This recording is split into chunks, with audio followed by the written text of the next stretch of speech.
izah edib. İstənilən ölkənin iqtisadi inkişafını xarakterizə edən bir nömrəli cəmiyyət, göstərici ölkənin ümumdaxili məhsuludur.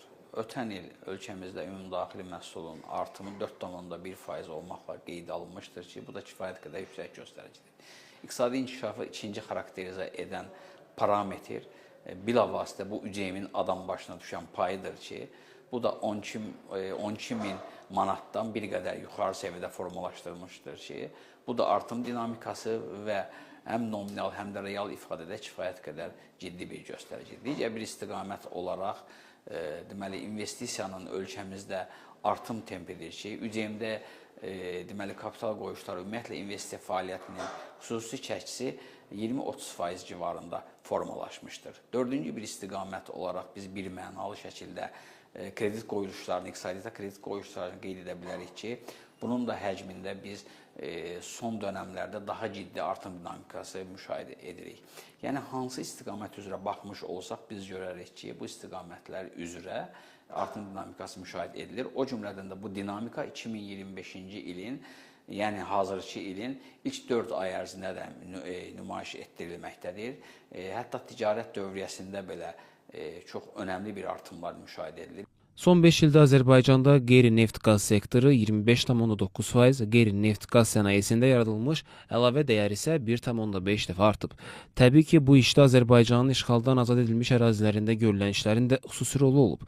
Bu ərazilərdə aparılan işlərin sayəsində Azərbaycan iqtisadiyyatı həm həcmdə, həm də coğrafi ölçüdə genişlənib. İşğaldan azad etdiyimiz ərazilərimiz həm ölkədə ÜCM-in formalaşmasında müstəsna əhəmiyyət rol oynayır, həm məşğulluğun formalaşmasında müstəsna əhəmiyyət rol oynayır. Eyni zamanda ölkəmizdə investisiya fəaliyyətinin təmin olunmasında istisna rol oynayır. Əlavə olaraq da qeyd etmək istərdim ki, bu gün bir mənalı şəkildə işğaldan azad olunmuş ərazilərimiz ölkənin 3-cü enerji strategiyası olan alternativ enerji strategiyasının uğurla həyata keçməsində başlıca rol oynayan coğrafiyadır. Çünki 10 giqavatlıq bir potensialla həm ölkəmizə investisiyaların cəlb olunması baxımından, eyni zamanda oranın ixrac potensialının reallaşdırılması baxımından əhəmiyyətlidir. Əlavə olaraq da qeyd etmək istərdim ki, Ağdam Sənaye Parkının ölkənin ikinci böyük sənaye parkı olması, orada məşğulluğun təmin olunması, sahibkarlığın orada inkişaf etdirilməsi və iqtisadi reinteqrasiyanın birmənalı olaraq sürətlənməsi baxımından müstəsna əhəmiyyət vardır.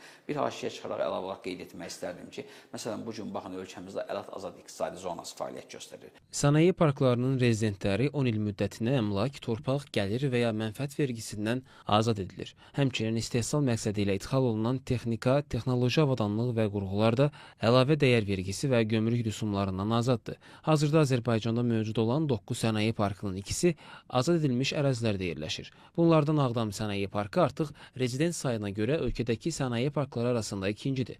Bu sənaye parkında hazırda 9 müəssisə fəaliyyət göstərir və 650-yə yaxın iş yeri yaradılıb.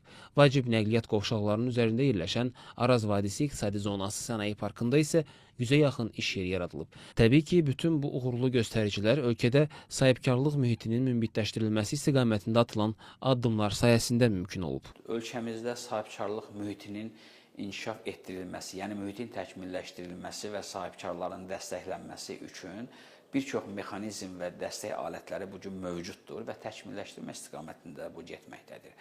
Biz bunu bir neçə istiqamətdə görə bilirik. Məsələn, bu dönəmə qədər investisiya təşviqi sənədi 500-dən çox sahibkar 600-dən çox layihə üzrə almışdır ki, bu da istər gömrük, istər vergi, istərsə də digər istiqamətlərdə ciddi güzəştlərin əldə olunmasına və uzun müddətli güzəştlərin əldə olunması imkanı sahibkarlara verir. Eyni zamanda həm İqtisadiyyat Nazirliyinin ayrı-ayrı qurumları, o cümlədən də Sahibkarlığın İnkişaf Fondu, Çift Orta Biznes İnkişaf Agentliyi və digər qurumlar tərəfindən KOB-lara müxtəlif dəstək mexanizmləri təklif edilir və KOB-lar bundan istifadə edirlər. O cümlədən də güzəştli kreditlərin verilməsi istiqamətində ciddi artım dinamikası müşahidə edilir.